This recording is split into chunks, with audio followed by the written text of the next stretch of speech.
I honestly, as a little kid, I broke a lot. I took things apart. I had no idea how to. I broke radios. I broke freaking toy car. I broke stuff because I didn't know I just wanted to see how it worked. So I kept taking things apart. One time I smashed a battery open him. I think my dad was like, "What are you doing?" I was playing with the acid and stuff. I just want to see how it worked. Of course, that was stupid, but. What does it mean to plant your flag? It means you're not afraid. It means you're passionate about what you do. It means you're here to serve others. In business, in life. In good and bad. You aren't afraid to fly your colors proudly because you know you serve a greater purpose. This is the Plant Your Flag podcast with Mike Bean and Jeremy Mountain. Hello and welcome back. It's the Plant Your Flag podcast with Bean Media. I'm your host, Jeremy Mountain, back in the host Seattle, and I've got Jeff Zoreb here from Moto Z out in Elma. It's at 1221 Maple Street in Elma. And we're going to get into a lot here today, but as you know, here on the Plant Your Flag podcast, we sort of just introduce you to some people that decided to stick their flag in the ground and you know, help people and really serve a greater purpose by leading by example. So with that, I want to introduce Jeff from Moto Z, one of the most renowned motorcycle servicemen that has now expanded into some areas that we were talking about, has entered some areas that you weren't exactly sure you would enter with some of the e-commerce and technology and things like that. No. We like to start each episode off with just a simple question. Who or what inspired you to plant your flag? So, I don't know. Let's see. We're going probably 13, 14 years ago now before the business got started. I got burned out in what I was doing. I worked for other people, and the reality is other business owners may not have the same principles or goals that you do, but I wasn't ready to own a business. I didn't think I'd ever want to own a business. I was pretty happy as an employee, but you have the same employee thoughts everybody else does. Man, I could do this myself. I could be making more money. You know, why am I doing this? And it did get to the point where I was being asked to do things that did not work with my goals. The biggest thing is the quality of product that was getting put out was having my name put on it, but it wasn't what it was supposed to be. And I'm like, it is going to ruin my reputation. And I just got burned out. And I literally was going to go work in a greenhouse or something, selling trees and plants. I was just done. And so then I literally grabbed my toolbox, quit my job, walked out, said I would never touch a wrench again for the rest of my life, and went home and kind of like painted the house and did things around the house and just thought about what I wanted to do. And the house phone started ringing with messages of customers tracking me down, found my home number, and were leaving messages saying, hey, this is so-and-so, something's up with the old shop. Hey, can you work on my bike? I don't care. I'll bring it to your house. So this happened numerous times. And just one day my wife came home and I was like, hey, I think we're going to have to start 14 bikes out back. I think we're going to have to start a shop because everybody's tracking me down. Apparently what I was doing was the right direction. If I stayed there, it was going to ruin my reputation. So we actually opened a business out of the house garage. I had to get a special permit from the town of Holland to approve it because they don't usually do that. Most towns don't allow that.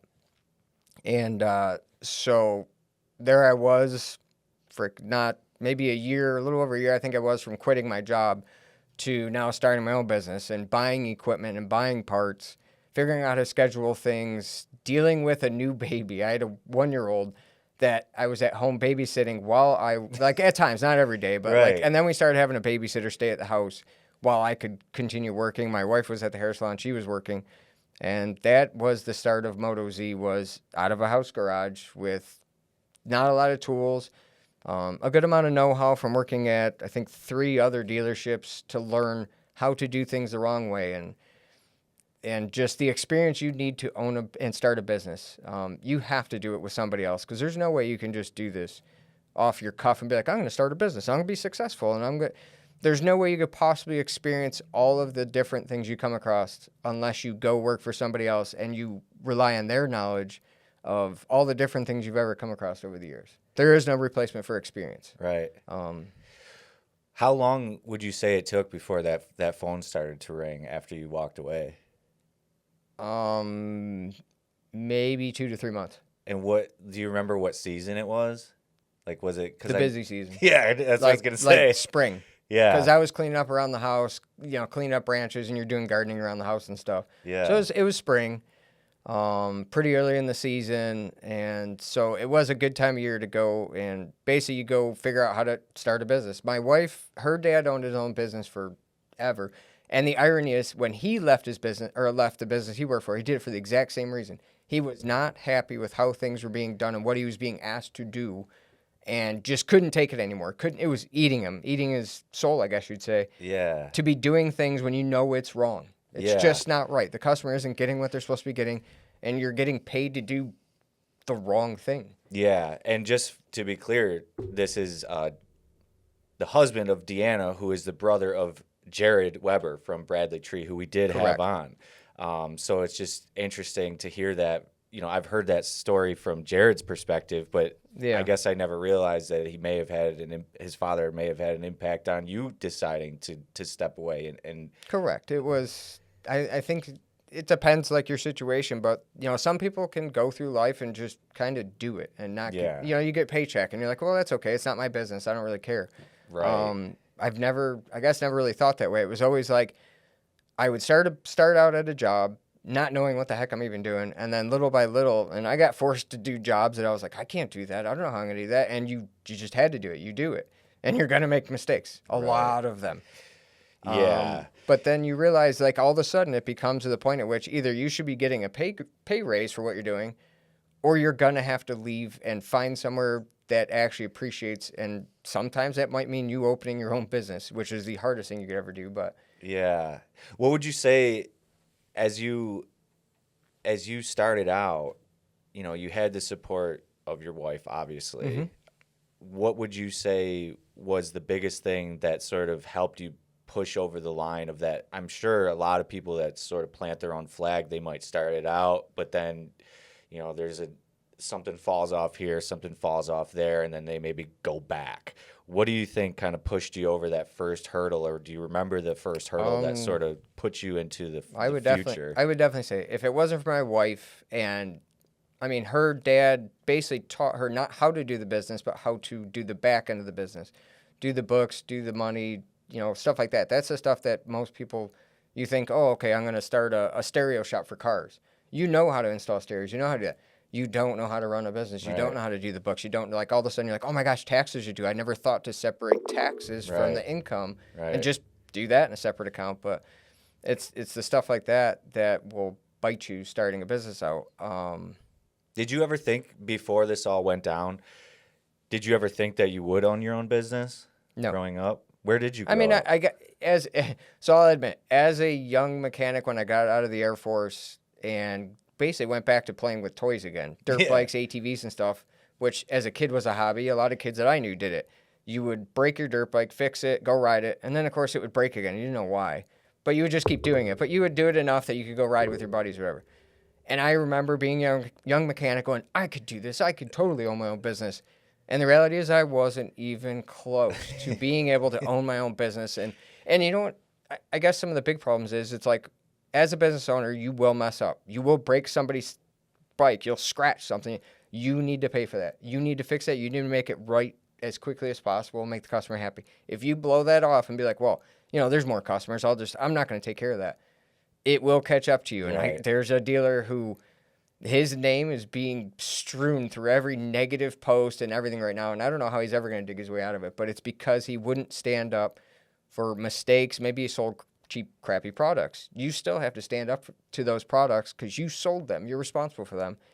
And that business is, I don't know, it'll be surprised if he succeeds. Yeah, and in today's day and age, with things like Google reviews and social proof, like that's become a huge part of what we do, whereas a testimonial can become an ad, it can become a video, it can become social media content, but then I did write down a couple of the reviews that you guys have gotten. Only one that I will have work on my bike. Fair, honest, reliable, friendly, knowledgeable. Ducati guru. Thought that one was pretty sweet. Super cool, super great, super intelligent. So, I mean, that's what you guys have built up, and I would have to think, that comes through, like as you were just saying. in today's world, there is no getting around that, and it will come back around but on the other side, if you do it the right way and you're authentic and you do make it right, that goes a long way too. Correct. And so with that being said, I mean, I just named a couple of what other people have said about you and your wife's business. But what do you feel were the qualities inside of you that sort of got you from, that young mechanic to maybe where you are today? I actually thought of that a bit as I was driving and thinking about as a kid, even, elementary school, middle school, whatever, whenever I did something, I always just wanted to make it perfect. There's not a kid out there that isn't happy when you get a 100% grade when you get your report card back or whatever. So I strove for that without actually thinking about it. You just did it. If I did Lego, I wanted it to look like the picture on the box. Right. If I did a model car, I wanted it to look like the picture on the box. And that wasn't easy, those fucking model cars. Yeah. So, like, you'd get the decals, you put them in water, and you'd stick them on, and it'd be a little crooked. And if you tried to fix it, it would rip. You just want to take It'd that rip, thing you're and done. throw it off the wall. So weirdly, as a kid, I just wanted to make things perfect, and it would get really aggravated. You get really frustrated. You see little babies get really mad. They can't make something happen. Yeah. And it's the same thing, but it was like it consumed me a bit. I definitely wanted, like, I did a school project. It was like I wanted it perfect. I would do it a couple times and try to make it perfect. And I got really mad if I couldn't make it perfect. But you can't. You can't go through life doing everything perfect. Failing is that's another side topic of you have to be willing to fail. You got to be willing to fall and get back up and do it again. But I kept doing that throughout life, and there were certain things I didn't do to perfection, but, as much as possible, I wanted the finished product to be as perfect as it possibly could be, and you have to be willing to fail and do it over again if you need to make it right. And I had to do that for customers sometimes. You just got to make it right. I scratched that little piece. Well, then you get to either paint it or replace it. Yeah.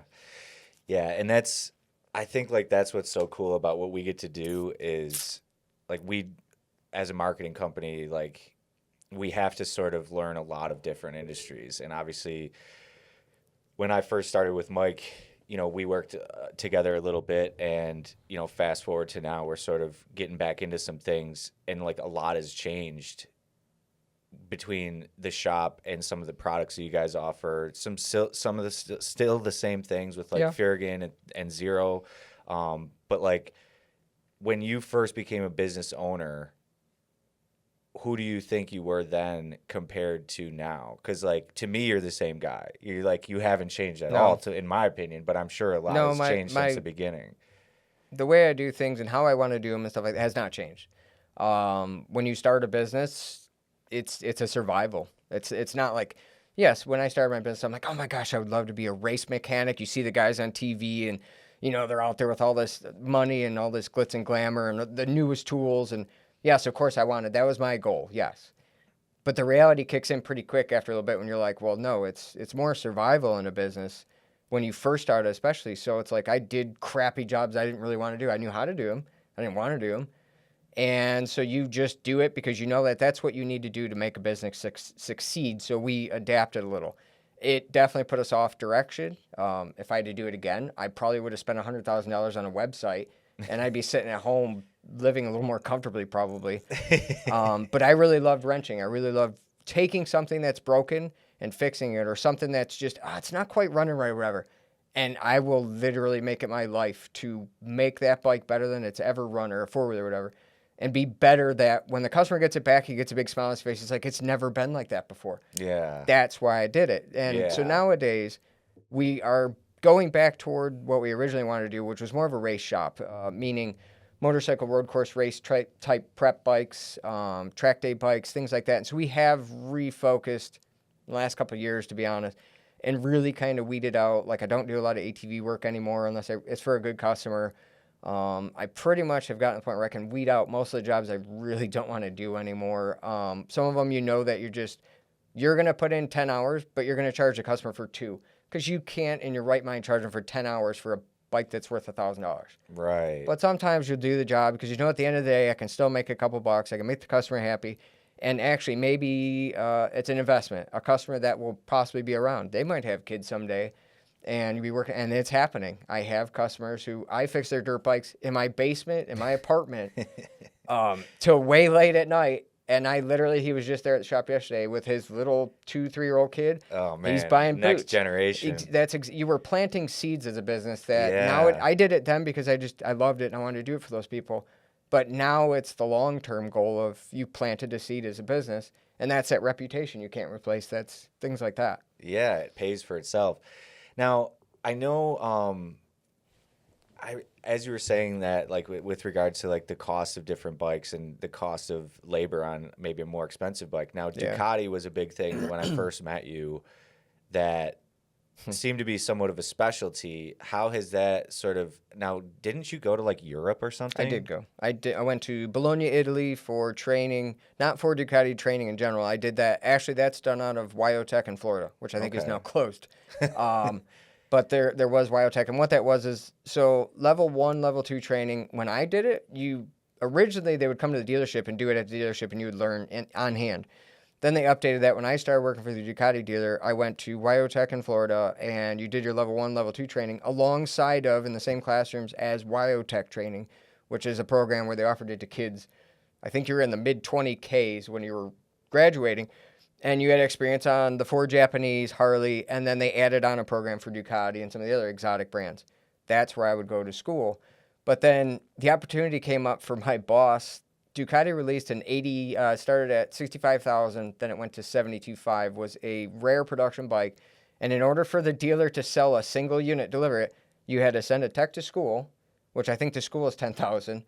And then you got a bunch of tools shipped to your shop, which I think at the time were 6,000.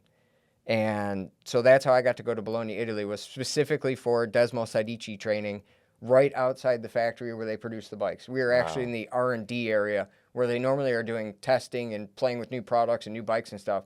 They basically made room for a classroom. And they had a single representative from each dealership.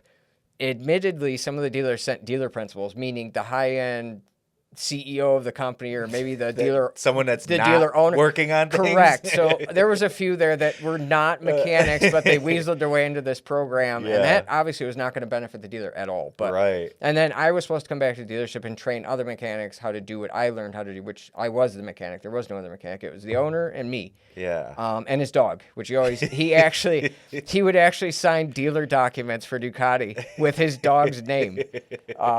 He didn't care. That dude was awesome. But his name's Al Gillen. His son is Brian Gillen, who was just on the MotoGP grid in Italy. But anyway, wow. So he's walking along with all the biggest names, and so he is a god over there. My old boss's son is literally a god to the industry. Is Ducati, MV Agusta, Aprilia, Gas, all these brands. He is literally one of the coolest dudes out there, and he's from Holland, New York. He's an upstate Western New Yorker. And he is now, that would be cool. But and he's the son of your old boss? He is the son of my old boss. And he races? He definitely does race, but he is the main principal for MV Agusta, was. He was in charge of all production and all of racing. Wow. He answered to the new Russian owners. Wow. And now he's trying to get Norton back in business. So they actually hired him on to do the same thing he's been doing for years with Norton. But anyway, that's how I got to go to Italy, was for training specifically for that bike. It was a week-long training. It was like block training, which is how the Japanese brands kind of do their training. Each day was a broken-down piece of the whole, training plan. One day it was engines, the next day it's electronics, another day it's, working on the chassis, things like that, diagnostics. But we did get to go tour the factory. We got to tour Modena. We got to tour the Ferrari Museum. They would not let us in the parts building. We were not allowed in the parts building for Ferrari, but we did get to tour the Ducati factory parts building, which was sweet. All automated. Awesome. They literally put in an order, and this little bin system goes around the whole building up and down vertically. I think it was 4 stories, and would go pull parts, throw them in a bin, and then a person at the end scans them and just verifies that the parts were pulled correctly. Damn. And so it's all robotic. It's all automated except for the person checking the shipment at the end of the line. It's kind of looking like a lot of stuff's going to get that way with AI and things like that. It was really eye-opening to see all that. And then when would that have been? About 2007 to 8, because the bike is a 2008 only model. So right around, I want to say 7 or 8, somewhere is when the school was. Okay. And it took 2 bikes to break even on that program. So we ended up selling 4. Okay. So most of them ended up in Western New York. One went to Ohio, and one is in a guy's office in Beverly Hills, California, I think it was. Just as an interesting piece. Yeah, and that was actually, so two of those stories are funny because the guy from Ohio got pissed off at his local dealer and called us up and asked if we had one. And I think we happened to have one for that guy because the guy backed out on an order. So from 2 states away, basically, he came and got one. And the guy from California got pissed off at his local dealer, called us up and said, can you get me one? Yeah. So they were rare. Those yeah, bikes. they sold They were hard to get. 1,500 total for the world. Wow. So I guess I don't like talking about myself, to be honest. Yeah. I don't like it. But there's very, very, very few Ducati Master Techs who are also Desmo trained because they only sold them for 1 year. And a dealer has no intention of paying $10,000 to send a mechanic to go play with a Desmo. So you basically, that's something you're going to hold forever, and nobody else is probably ever going to get trained on that again. The Ducati guru. So like that, like with that being said, we were talking a little bit beforehand about the Zero electric bikes. Yes. And some of your experience where that being in that space and some of your experience like needing to get beyond that learning curve because there is not people to work on those bikes, those being kind of a next generation electronic or electric motorcycle.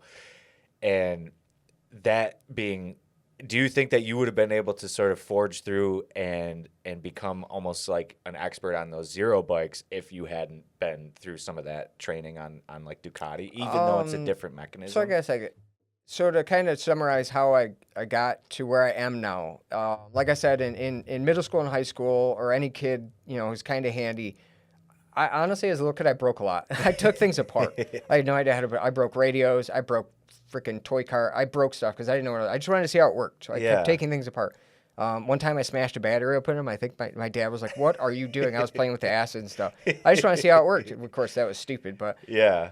So I always want to know how things work, so I'd take things apart and try to fix them. Now I can take an engine apart, and when I'm done, you look at it, and I guarantee you won't tell I took it apart. Yeah. All the clamps are back where they're supposed to be. All the screws, I even take the dirty screws, put them at the bottom of the cover versus the top of the cover where they didn't get dirty. So when I'm done, you probably won't be able to tell I took the motor apart. Yeah. Or if it's a new part, you'll see. But anyway, so in high school, I took a program for auto tech, and we went to a special program in Lockport, New York, behind Mullane Chrysler, where it was like a hand-picked bunch of kids from auto techs, and we went there, and that was pretty neat, and that got me kind of a hands-on, a better way of understanding how things were fixed properly, not just fixed. There's 2 different ways to fix things in life. One is properly, and one is it's done and it worked. Well, how long did it work for? Right. I need it to work as long as it did when it was built, or if not longer, hopefully, because I understood that there may have been a flaw in how it was built or whatever. Yeah. But the biggest thing is I went to the military and became an AWACS aircraft mechanic. I now learned how to fix things properly. The military, there is no gray area. This is how you do it, and this is why you do it. And so I took what I knew as a power sports motorhead, and the military taught me how to do things correctly and properly, because there's 20 to 30 lives that you are responsible for. Yes, there's a pilot, there's a co-pilot and all that, but the reality is if that plane falls out of the sky, the absolute first person they're going to look for is all the mechanics who touched that plane in the last years. It goes back as long as you signed a form, could be 5-10 years ago, maybe 15. You're in the military 20 years, they could go back 20 years and be like, yep, you did that 20 years ago, you messed that up. So it was eye-opening and really like, oh crap, this is no longer a joke. Like, people's lives are on me, my responsibility. And then when I got out of the military and went back to what I was doing, which was my hobby of playing with motorsport stuff, now I knew that you need to figure out, why did it break? Why is it here to get fixed? And so now I'm going to fix it properly and permanently, and not just fix it, as you would say. Right. And so that's kind of where, and then after that, each brand sent me to a school. Now, they weren't sending you to a school to become a mechanic. They were sending you to a school to tell you how to work on their particular brand of product. Right. Honda, Yamaha, Polaris, Victory, KTM, Moto Guzzi, and then Ducati was the fancy school, but you were at the same school except for the Desmo training. But each one of those brands was like a puzzle piece, and you're putting each of those pieces together to accumulate a whole lifetime's worth of knowledge. Yeah. And that's kind of how I got, so it's like a long story, but that's how I got to where I am now, and why I guess I excel over some other mechanics, because most mechanics don't want to take the time to understand why did it break. Mm-hmm. They just know, okay, that's broken, so I'll swap it. or replace it. But why did it break? I want to know why did the engine blow? It didn't just blow up. They don't just blow up. So why did it fail? And that's the difference between, I guess, myself, and there's other mechanics who are like that. All across the country, you'll see YouTube videos of guys who get ridiculous with how deep they'll go into a problem. In this day, it's a joke, but in this day and age, people don't want to take the time to figure out that stuff. Right. And you have to be willing to fail, again, to learn the hard way. Because I've had problems come back. They call them comebacks in the auto world. And a comeback is aggravating, and you failed. You know you did something wrong, or maybe the part was just bad, but it's not very often. You probably messed up the job, and you need to make it right and figure out how it went wrong so you don't do it again. Yeah, and like with that industry, and you were talking in the beginning about like people not doing things the right way and you putting your name on it, I would assume someone could assume that a mechanic or a specialty mechanic is going to fix something knowing like, well, I know they'll be back. But the philosophy of fixing something for the long game and trying to do the best by them, if they don't have to come back, that only creates more customers for you if Correct. they don't have to come back. Correct. Yeah, and that'll go into that whole reputation thing where it's like, I know of lots of not good reputations, lots of shops. I will not mention names because then I hope they don't do that for me if I make a mistake one day. Right. But some shops are absolutely more prone to bad stories from customers. I hear it a lot. And I try to make sure my name is not in with those. And you can't make everybody happy. I've only ever thrown out one customer, and it was deserved. But for the most part, I care about the customer. I want them to come back, and I would rather a customer tell 10 people a good story than one person's going to tell 500 people a bad story, and it will spread like wild. People love bad stories. Yeah. They love watching car crashes. Right. And that's the stuff you see on social media. The videos that get the most clicks are car crashes or bad scenarios of, oh my gosh, this business, this coffee shop, what a rude bunch of... Yeah. That's the stuff that spreads like wildfire. Right. And it's very hard to actually get the good reviews for longer because it takes more effort. You really have to just keep doing the right thing all the time. How do you get all the good reviews? Because there's a lot of people on there that say, I don't usually do reviews. Do you do anything? I very rarely I very rarely ask them to do reviews. Typically, it's just a lot of times it's going above and beyond. Actually, it's going above and beyond in situations. I'll give you one story. It's kind of a good one. It was a BMW customer. I don't even work on BMWs that much. I'm not a master tech on them. In fact, it's one of my least favorite brands to work on.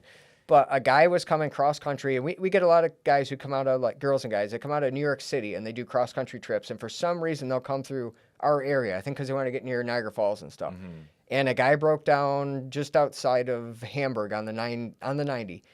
And I have no idea how on earth he even came up with our number because there's probably 15 other dealers between us and him. And he called me up. He's like, hey, I'm in a pinch. I'm on a road trip. I got a flat rear tire. Could you possibly do it today? And I'm like, I understand. Probably everybody else told you no. I will do it. I'll stop doing what I'm doing. Just if you can get over here, it's this time of day. I would prefer not to stay at 10 o'clock at night. Can you get over here? Yeah, no problem. Hours later, the tow truck shows up. Sure enough, the bike's got a flat tire. I didn't have a new tire in that size. I was like, oh my gosh, I got to get this guy. And of course, by now, the other businesses that have tires are closed and stuff. And I'm like, oh my gosh, this poor guy. Dumb luck, a customer who had a BMW had the same exact rear tire size, and his tire was in pretty good shape, but he wanted a different model. He left me that tire, so I donated that tire to that guy on his road trip so he could continue on his road trip. And those are the guys that give me those reviews. I don't ask for them. I didn't charge the guy any money. Yeah. I don't know another shop in this area who would do that. Right. I didn't charge him a nickel. That's awesome. And I think it's paying it forward. I hope... And maybe that guy didn't leave me a review, but, that's the kind of stuff that we do. And that you damn sure he told somebody that story. He definitely and he was going across country, and he was going to tell a lot of people a definite story about that. And it was the start of his trip. So why would you want to ruin somebody? And then the other thing is just, I'll joke with people in the shop, and it's like, I think a lot of dealer principals forget what it's like to sit on the other side of the counter. So I will literally go around the other side of the counter on days and just sit there, and they forget that. Sometimes you need to think like a customer to remember why you're doing this. Yeah, and like that being something I had written down in my notes here, like shop, dealership, both, like sponsor, like race sponsor, race team, because I know like you guys also do the track days and things like that. Yes. And that's something that if you're not in the motorcycle industry, I understand is like, I was just talking to Deanna about it because we're working on some SEO and trying to find the right keyword for those types of things. And like, it's a very niche industry, but tell us a little bit about what you guys love most about track days and being able to be in that space, because it's got to be good to sort of get away. And I understand it's sort of like a family environment and things like Big that. time. So people, they ask me all the time, so, you know, like when you go riding, I'm like, I don't go riding. I Like pretty on much, the regular road. Yeah, on road riding, because they come in on a Saturday, we're like, oh yeah, we're going to go do this day, we're going to go hit this road, we're going to hit this restaurant. Letchworth. Yeah, and they're like, you coming? I'm like, no, I'm going to be here till 9, 10 o'clock at night, because if you want your bike fixed, that's what it takes for me to keep going, to get your bike ready so you can go do that. A track day is for us, it is a bit of a vacation. It is a bit of work. Sometimes I'll end up having to work at the track, but the reality is it's a scheduled vacation that I'm going to shut the shop down, load up all of our play toys, and go to the track with my customers and go be there with them while they're having fun. Otherwise, usually I just see them leave the shop and they go have fun. Yeah. But you're being there with the customer, and of course, sometimes they do break and you're doing a little bit of work there. But for the most part, if I did my job correctly, we're all there just to have fun, play, shoot the poop, sit around at the end of the day. So usually we'll do a multi-day one, and you're just there having fun with the customers. And I think a lot of the big shops, they just stopped doing that. I know for a fact most of the big motorsport shops in this area started out racing, mostly dirt bikes, and you were there with your customers on Saturday, Friday night, Sunday, sweating, fixing things, not charging money. You were there kind of helping out your buddies and stuff, and then they would see you on Monday and come back and visit and buy all the parts they need and stuff, Right. and hopefully give you business back in return. So the main thing is that you're there having fun with the customers. Same thing with the dirt bike racing we do, 24-hour dirt bike race, road course racing, and actually the customers are what got me into racing. I never raced, ever, until I turned 40. And then I started road course racing and dirt bike racing all in 1 year.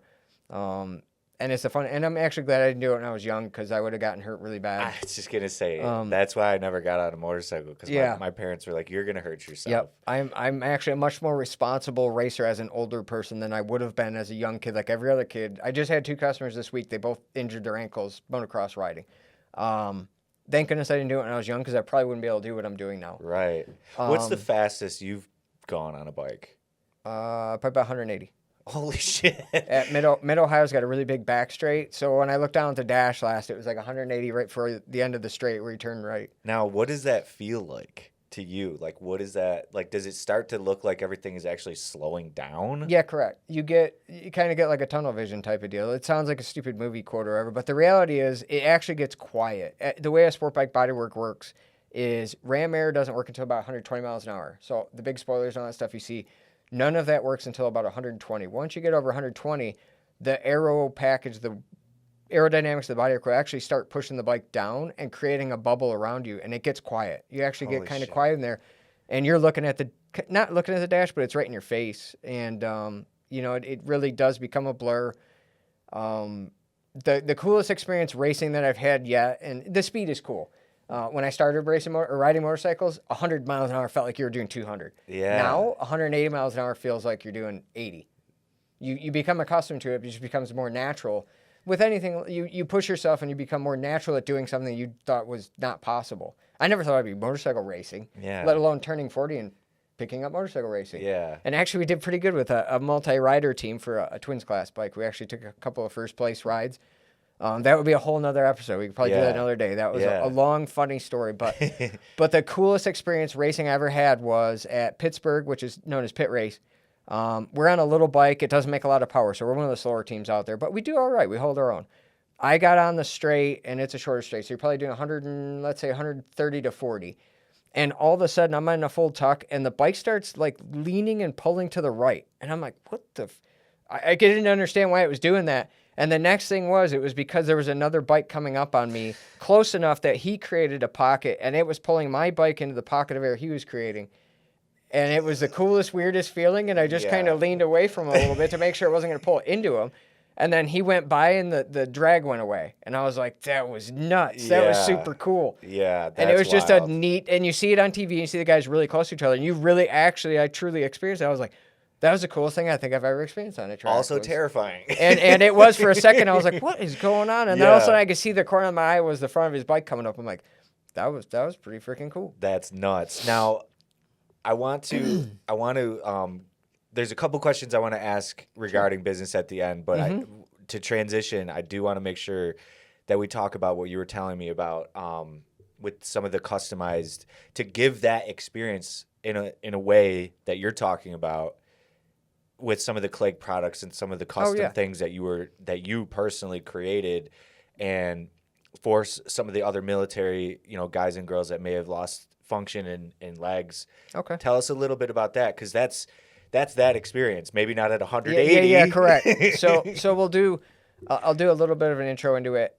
The gentleman I was talking about, Al Gillen, used to own Williamsville Competition, Williamsville Ducati. His son is Brian Gillen, who's now going to head up Norton. The weird part was a lot of people have looked at his business and couldn't understand why it succeeded. He was grumpy. He did definitely ticked off a few customers, but if you gave it back to him, he was the coolest person ever. But the thing that I learned from him, besides learning how to work on all the European stuff and the really weird oddball stuff I never thought I'd touch, was that he sold products that nobody else wanted to deal with. One of them was a company called Tektronix. Nobody in the country sold this product but this guy in a little brick building in Holland, New York.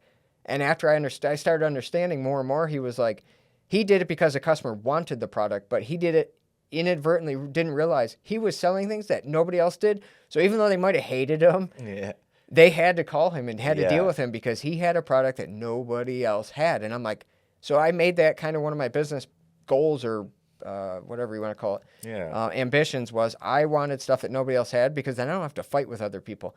Because every dealership in the area sells tires, they sell helmets, and they all sell the same brands. I'm like, you guys are shooting each other in the foot, selling the same thing, so you have to cheap sell them.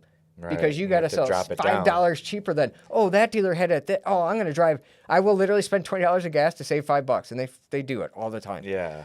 But so we got into a product called Clake. Clake is there's not a cheap product from Clake, to be honest with you. They're all kind of expensive. They start at about $400 and they end up about $1,200, I think, for a dirt bike part. Most dirt bike customers tend to be slightly on the cheaper side. So for this kind of product to succeed was nuts to me. So at first it was just a customer wanted one, and then I'm like, holy crap, that's $1,200. You sure you want that? He's like, yeah, I definitely want it. So then I'm like, wait, who else sells this in the U.S.? And I looked, and nobody sells it in the U.S. So except for there is a dealer in Hawaii that sells it, but in the main U.S., there is no other dealer. So we contacted the company. What would it take to be the importer? He wouldn't give us distribution rights, but he was like, yeah, I'll hook you up. If you guys start buying a lot of product, I'll hook you up. I order probably 3 to 4 of his products weekly now. And it's shipped in from Australia. It's hand-built. The guy engineered the product years ago in Australia. So now we deal directly with them. And so we are the #1 importer in the United States for this product. And it's just a small shop just outside East Aurora, selling to all over the U.S. and actually all over the world. We've shipped that product to Italy, England, Dubai. We've shipped it to Hawaii, everywhere in the U.S., Canada, like all over the place. And it's just this little we call it a little shop that does really cool things, or big things. We like to keep it small. I've tried going a little bit bigger, and it actually backfired on us a little bit. And the customer, the result of everything coming out of the shop just wasn't where we wanted it. So we actually realized that downsizing it again was probably the best way to keep it on track. Right. So we really have no ambition of becoming a giant big dealer. But the Clake being the product that we focused on is a very rare, niche product. And if you look at the website, it's the most confusing thing on earth. And they have no idea how this stuff works. And it took me years to figure out how it worked. But the reality is it works on everything, but you just have to know how. Right. And so it took me a while, and I learned how to make it work. So now I'm getting close to knowing all the intricacies of it. And how it actually works is you have your rear brake operation at your fingertips on your left-hand handlebar. That's not normal. The only time that ever happens is mountain bikes and the new e-bikes, Suron and Telarios, where you have 2 hand controls that are brakes. Typically, you have a clutch on the left side. So this piggybacks onto the clutch master, and you now have rear brake control just on top of the clutch master cylinder. Mainly, it's used for hard enduro or extreme off-road dirt bike riding, where you would need to be able to keep your feet on the pegs, control the bike, balance the bike, and not have to monkey with your foot brake, trying to control the speed of the bike, the body position, things like that. So now you have hand control option. That actually, I thought about it a little bit, and it actually opened us up to people with disabilities. You don't have operation your ankle because you got a bad ankle injury, or you don't have a right leg or below the knee or something like that. So we actually have a lot of people with injuries who call us up for this product because they still want. I have a customer who races dirt bikes in California who has no operation, but he's a paraplegic. He races dirt bikes and hare scrambles and woods racing. He crashes, his buddy's got to come pick him up, and he laughs about it. He sent me YouTube videos. I'm like, you're nuts, dude. You are absolutely nuts. And so they use this product, Clake, because of the lack of motor skills of their, particularly it's usually the right leg, and it might be both legs. And I think a little over a year ago now, a guy named Jason Zittel, he's on Facebook, you can find him. He runs a sport quad race team called Team Blind, and it's the first time we've ever done it with that product. We actually donated that product to their program. They're building a four-wheeler sport quad racing program where most of the drivers or riders are not going to have, if not no legs or no physical ability to use, particularly the right leg. They might just be missing one leg, but all the controls for the bike or the quad are all done on the handlebar. The throttle, the clutch, the braking, it's all done through hand controls on the handlebar. Even the shifters, push button. So we were able to donate a product to promote that program that this guy was building for these guys. It's mainly for veterans. But he said if anybody had an injury and they were interested in quad racing, and you have experience in quad racing, that you basically get a hold of him and he'll find you a spot. That's so cool. I can remember my parents are big into sprint car racing, so I went a lot as a kid, and then they got back into it a couple years ago. But I remember there was this one driver who was in a wheelchair, and as a little kid, like they have the little like toy cars, and like I wanted that dude's car because I was like, wait, he drives his gas pedal with his hands. Yes, and he was good, and it was so cool. I don't remember his name. I would have to look it up, but that's really cool. Well, I want to kind of like start to close up here, but like, is there anything that stands out to you as like the coolest thing that you think that you've been able to accomplish as a business owner, or as, you know, a shop, or as a mechanic? I guess some of the coolest things as a business owner now are how proud our customers are of us. They're constantly asking us for hats, T-shirts, especially stickers. Constantly people will be like, oh, I saw this truck on the highway, had your sticker in it. And most of the time I'll know who it is, but a lot of times I don't. But it's really neat to have people who really want to associate themselves with the shop, knowing what we've been able to put out of our shop over the years. And some of the thankless things that like you spend money on and you probably won't get any feedback on is, so we sponsored a super sport racer, Chris Murphy, and we are out there on the grid. We're his race team for a pro level Moto America race team. And you're out there with the fancy shirts and the matching gear, and you look the part. And the reality is you probably won't get anything out of it. It's just something that was just super cool. Like, I always remember going to these races, being outside the wall, or you're in the stands, and you're like, what does it take to do that? Because that looks freaking cool. You walk by the pit garages, and now I'm the person in the pit garage standing there looking out, and all these people are looking in, and their little kids are with them. Yeah. And if you get a chance, you're like, hey, you can get their little kid and be like, hey, you want to come inside for a minute? And you put them on the race bike and stuff.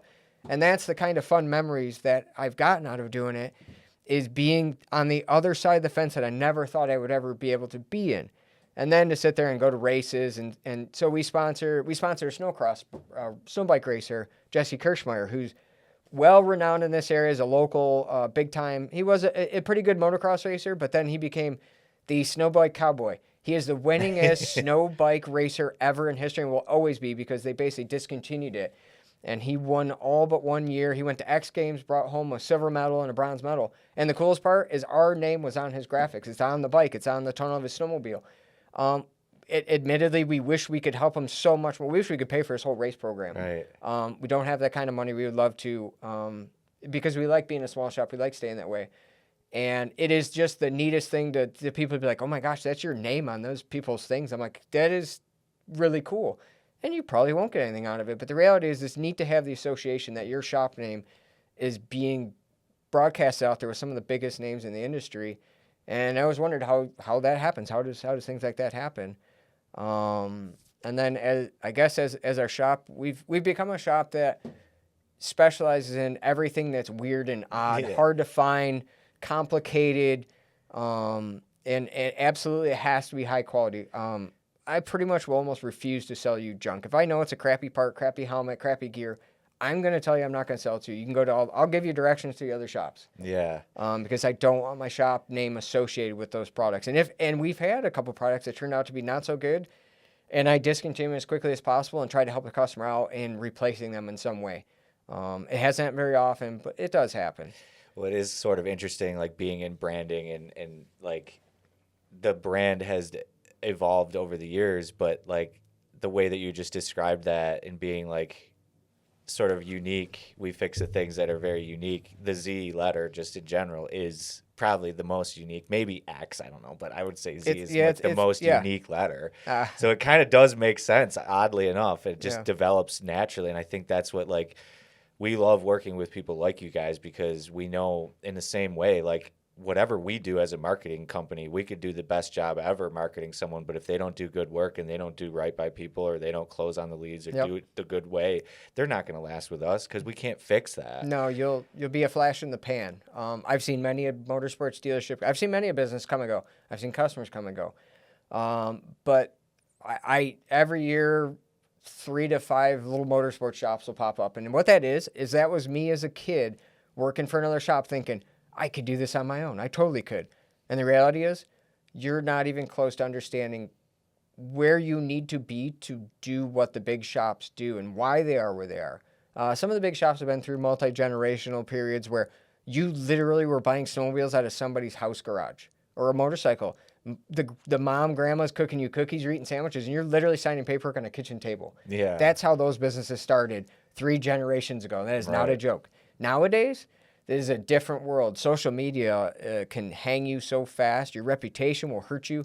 You could start off with $1 million, and that would be gone probably 2 years, no problem. Yeah. With just spending and investing and trying to promote your business and all that. And the reality is, the biggest thing you can do is just make sure what you're doing and putting out is as good as you could possibly make it. And if something goes wrong, you absolutely have to make it right as quickly as possible and hope that the customer isn't going to go out there and leave you a bad review. Yeah.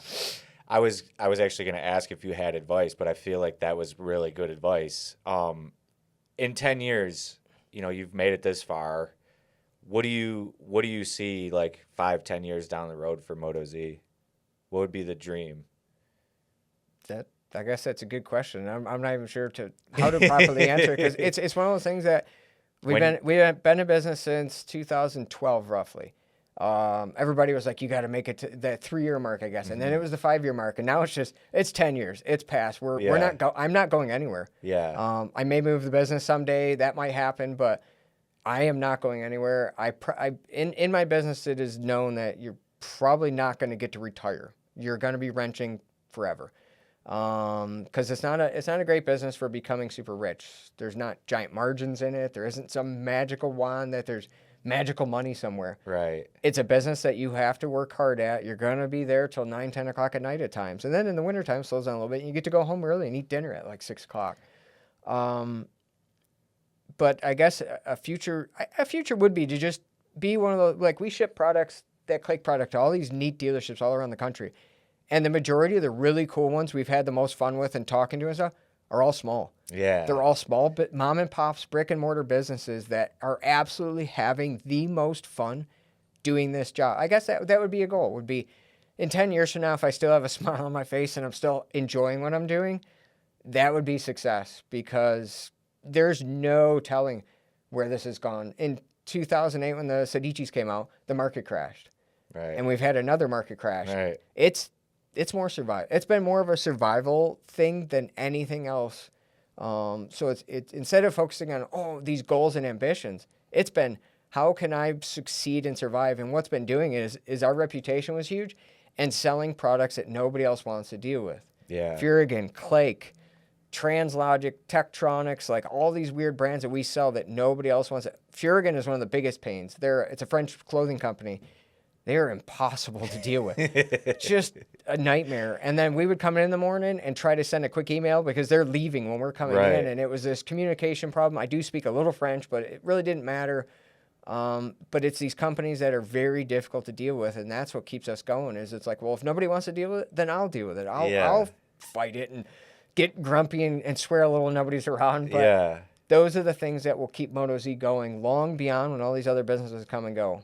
And helping those other ones that are like they're not Moto Z, but they're their version of Moto Z around the country in the States here. Yep. Like that's really interesting to hear. Is like once again, that's kind of like why I love what we do here is we get to help other people that sort of we found our niche. Like we found people like you guys that like once it gets too big, they need to bring things in house. They're too big for us. If they're too small, we can help them get started. But I don't know, we can only take them so far. But that's in our saying, like be seen, be heard, grow with us. We love sort of that aspect of it. So like, what would you say is the thing that you love most about what you get to do every day? I guess it's. For me, it's the simple things. It's like at the end of the day. I mean, I've had some machines that I've been on for almost a year sometimes, just on and off monkeying with it because I can't figure it out. And then all of a sudden you finally get it, and you're like that is one of the things that I guess makes me happy or smile. And the customer gets frustrated because they've been waiting on this machine. I've had one machine, 3 other shops worked on it. Damn. 3 other literal motorcycle dealers in our area worked on it, and the first time I touched it, I didn't get it the first time. And the customer, I go, listen, bring that right back. I want it back like now. Because it was frustrating me. I'm like, there's no way this is unfixable. And lo and behold, we figured out what it was. It was this little teeny crack that actually was caused by the owner of the bike or his buddies. And to shorten it, they basically caused a little baby crack in the engine case that no other dealer took the time to actually find. And once we found it, it was like a 5-minute fix. Yeah. That customer tells everybody. Yeah. Because we not only we didn't get it right the first time, admittedly, but we took the time to figure it out and why it was doing it. Because I'm like, there's no way this is unfixable. And we fixed it. And one of the big things that happen with Moto Z customers is instead of customers, we end up with friends. Right. Lots of them. And they're proud to tell their buddy, hey, go see Jeff at Moto Z. I can't make everybody happy. I can't sell everybody everything for $5 over cost. Things like, as a business owner, I've realized there's no way to make everybody happy, and you need to make money to own a business. Right. So when I can help you, I'll help you. But some customers aren't helpable. They will literally, the customer sometimes can be your worst enemy. Yeah. And will happily put you out of business by spending $20 to save $5. Right. And that does not help your business. And I have customers who know that maybe sometimes you got to spend a couple bucks more to be the successful business and help you out. And hopefully I can help you when I can help you. I was just going to say, as we were talking, as we get here, we'll close it up here. It's busy season right now for anybody on a bike here in Buffalo, Western New York area. How do you get in touch with Moto Z if you haven't before? And I assume they should get in line because it's busy season. It's going to get, most dealerships are probably 2-3 months out already. And we're easily probably there. If it's something we can kind of squeeze in, and I do have a little bit of help around the shop for some of the smaller jobs, definitely the best bet would be to actually give the shop a phone call. 716-714-9708. My cell phone and my wife's cell phones are actually on our business cards. We do have Instagram, Facebook, and stuff, but the problem is when it gets crazy busy this time of year, it's probably the last place I'm going to go looking for messages. So if anything, please call the shop or call our cell phones. I do text message a lot. I'll text message customers a lot. Hey, can you order me this, or can you look this up, whatever? Absolutely. We are busy, so hopefully don't get offended that we didn't answer you right away or didn't return your phone call right away.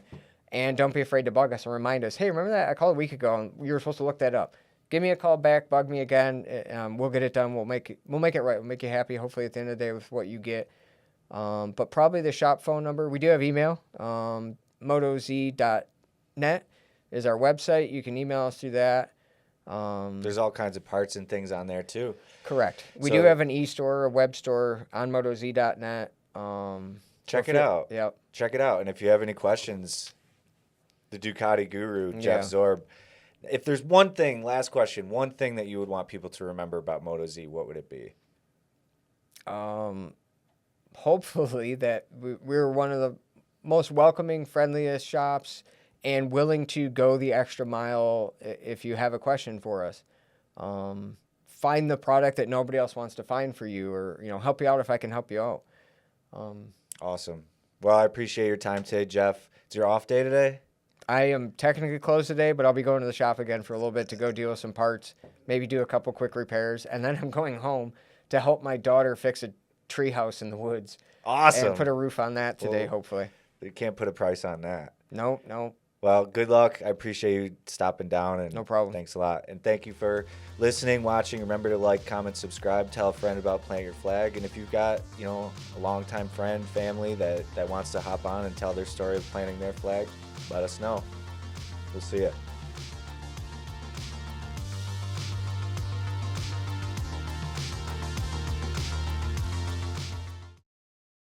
I got my dad gut. I just had a baby, and now I've got this like fucking pooch. It was brand new.